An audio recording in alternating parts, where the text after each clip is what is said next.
Extension, and I'd like to say welcome to everyone that is on the video today. Today, as I said, I'm from MSU Extension, and MSU Extension is exactly what it says, an extension of the university, and that would be Michigan State University. And because it is an extension of the university, the reason for that is that the Department of Agriculture donated the land for the university to be built on. And in turn, the university has to go out into the community and share resources that are available through the community. So I just wanted to give you some information about what extension is all about.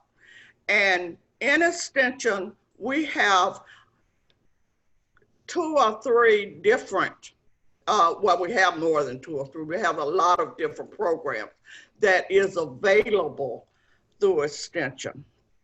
And there's the 4-H-U program and Master Gardening program. We have the financial literacy program. We have the health and nutrition program, and that's actually what I work with.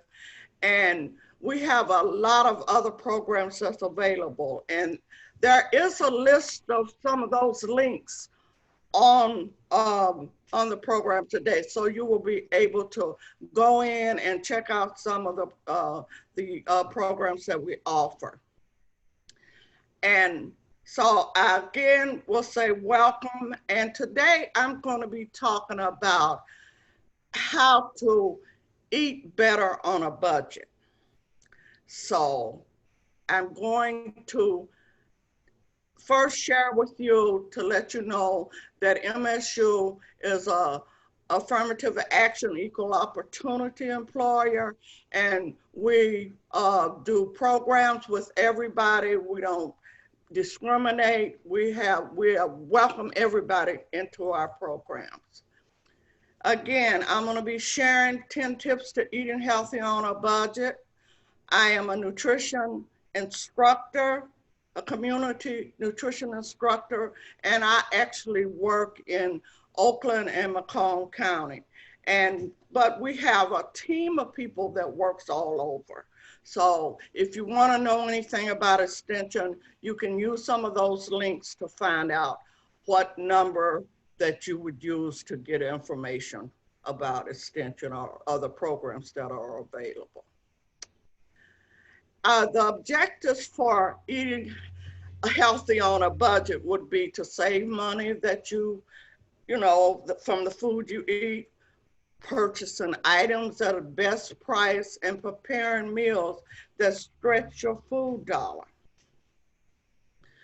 Again, I'm going to be, this particular flyer, I couldn't get it any bigger, so I'm going to use the points and show you and talk about some of the things that we should be doing.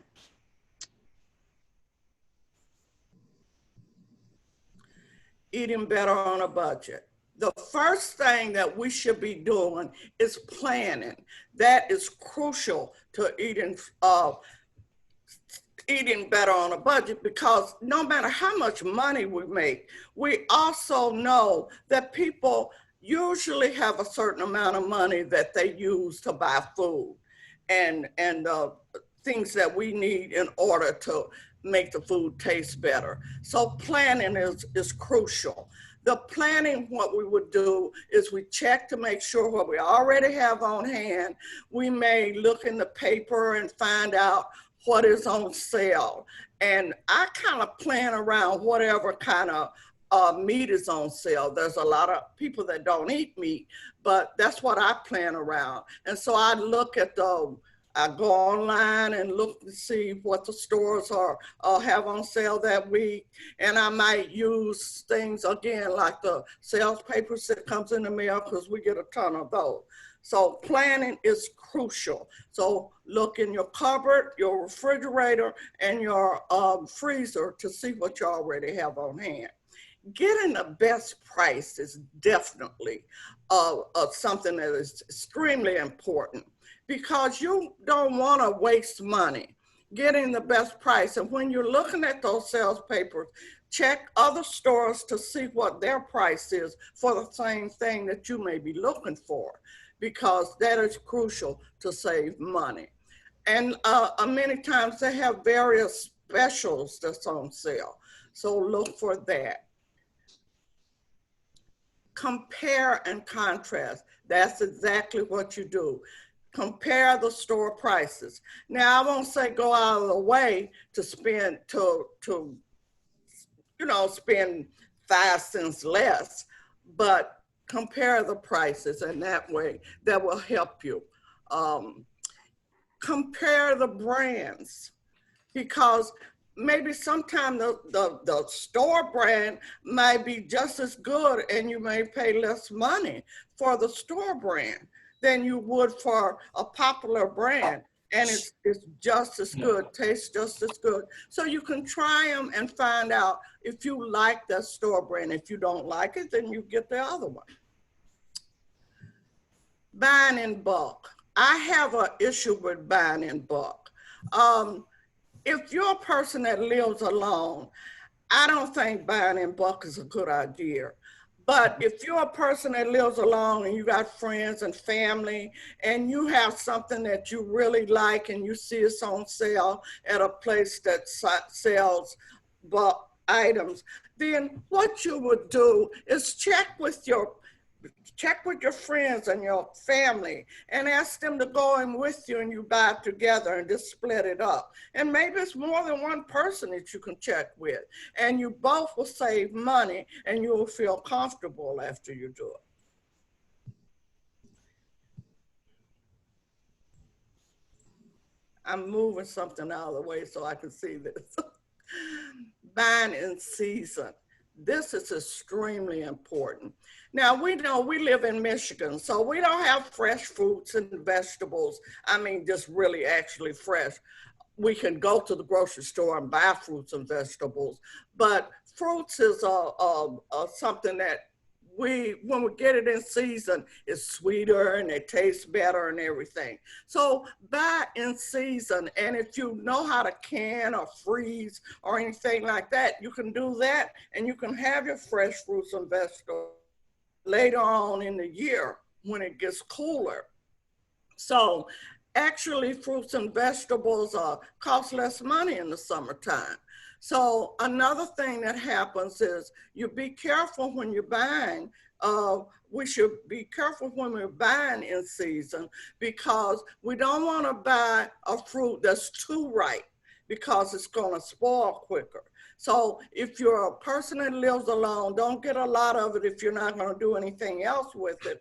Or you can cut it up and put it in the freezer and maybe make other dishes out of it. But be very careful in the amount of seasonal food that you supply, so it won't spoil and you would lose money that way. Convenient foods cost. And I think that sometimes we get tired of cooking. We say, well, I'm just going to go to the store and I'm going to buy something that's already chopped up, or maybe it's a TV dinner or something like that. Well, actually, it costs money. It costs more, especially if you ever went into a store and you notice that they got peppers and onions and things like that already cut up.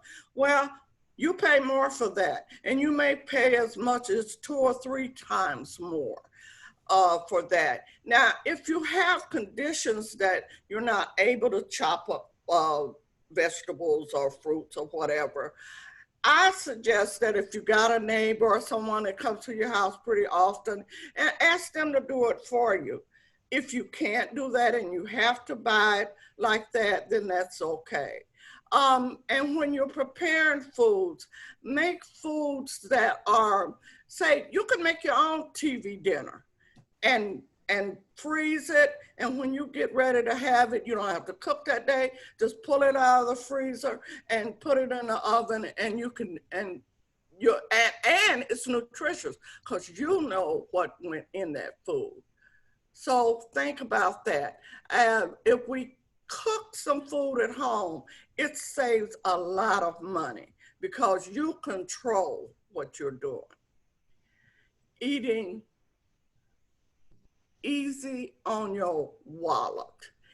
Easy on your wallet is typical. We can use things like, if you, I say this, make one day a week, at least one day a week, and more if you need to. If you're a meat eater, one day a week, don't use meat. Cook some beans, some dried beans. A lot of people struggle with cooking dried beans because they say, well, they never get done. I've had people tell me that all the time. And it is a follow the directions when you're trying to cook dried beans. You can't cook them fast. You cook, turn them up, let them start to boil with whatever seasoning you have in them, turn them down and let them cook like on medium, and they will get nice and tender, and you can put whatever kind of seasoning in them you want. Those are things that you can do.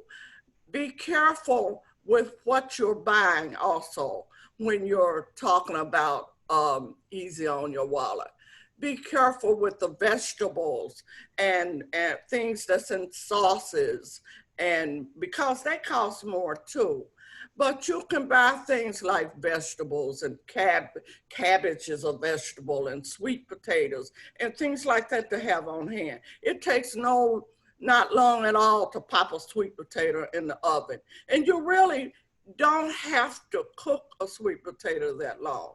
And cabbage and all of the vegetables, we tend to overcook our vegetables in the first place, but be very careful about that. But have things on hand for treats like bananas and various other types of fruits and vegetables. Cook once and eat all week. Cooking once and eating all week is, I try to struggle with that too, because people say, well, I don't want to cook once and eat all week because I don't want to eat the same thing. Well, that doesn't really necessarily mean that you're going to be eating the same thing. You can cook maybe one day a week. You say, well, I'm going to cook baked chicken today, and I'm going to make a meatloaf, and I'm going to use some of that chicken to put in a chili and make it. Or maybe you want to use maybe you have some pork chops or something, and you cook some of the lean meat off of that and throw it in a stir fry. So you've got all of this food already ready, and you can keep it either in the freezer. If it's gonna be more than 3 days, put it in the freezer. If it's not gonna be that long, you can chop it up. You can use some of the chicken or some of the other kinds of meat to put on top of a salad. You can put it in a stir fry. You can put it in the chili. You can use the pork to put in maybe you're gonna make tacos. So you got your food already, and you don't have to spend a lot of time the rest of the week standing over the stove. Get creative with leftovers.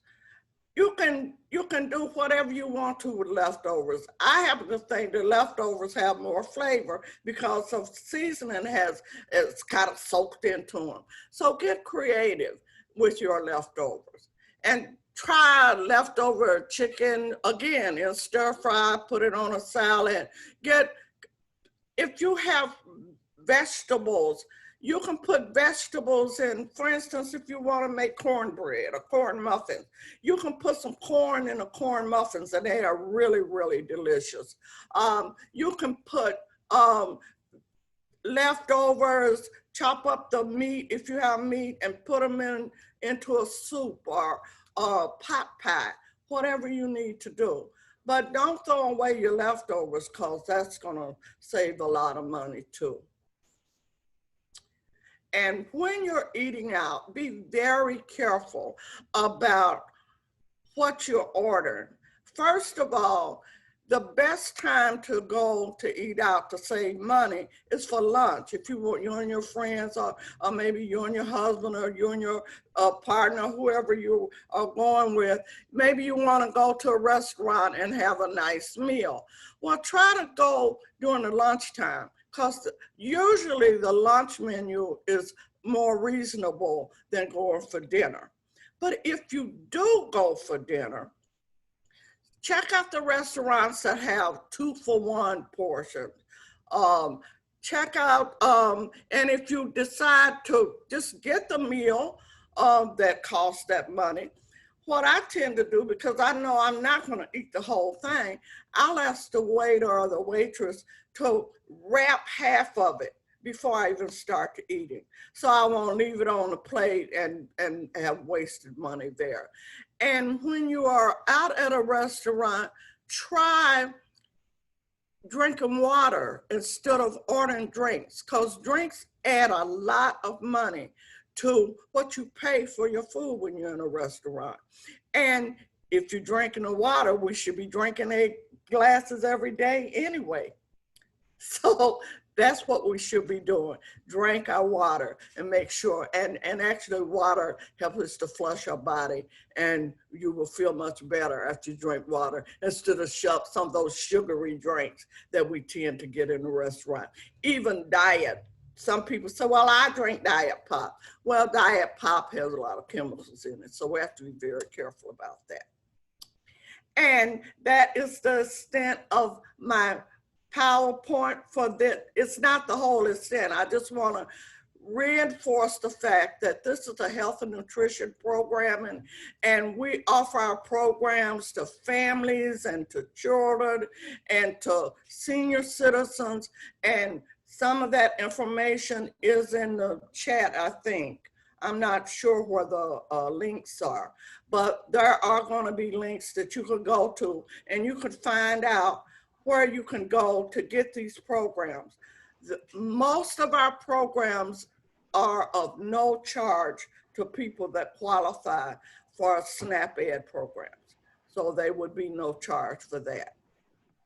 So we look forward to hearing from you, and these are some more information to stay connected with MSU Extension.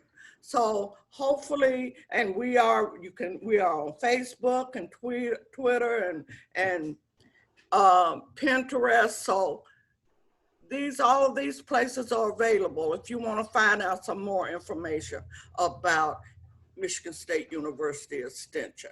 We have a team of people that teach nutrition education, and we can do it online, we can do it over the phone, or whatever you need to do.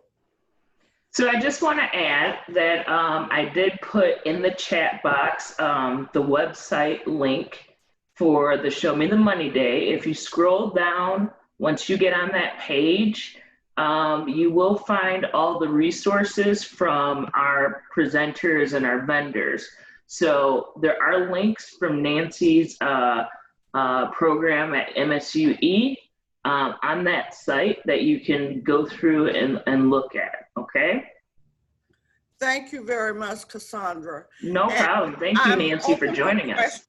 If anyone has any questions. Yes, please feel free to ask any questions whatsoever. Nancy, can you speak a little bit to the Double Bucks program? Well, I can speak a little bit about it. I'm not a lot familiar with it. I do know that if you, I think if you get food stamps, you can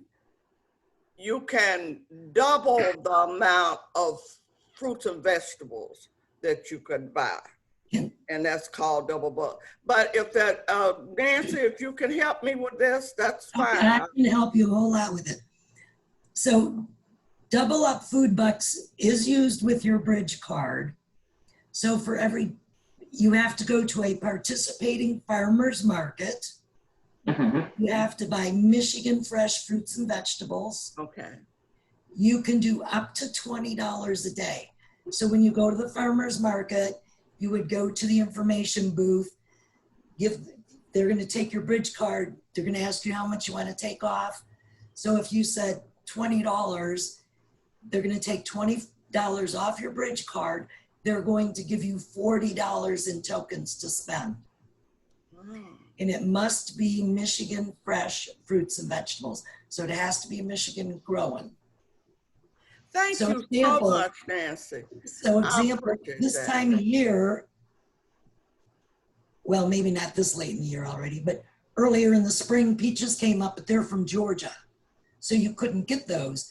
But when the peaches are growing in Michigan, those come out in the early fall. Early fall. You could get peaches then. One thing that I'd like to share with you all that when I don't know something, I try to admit that I don't know it, but I can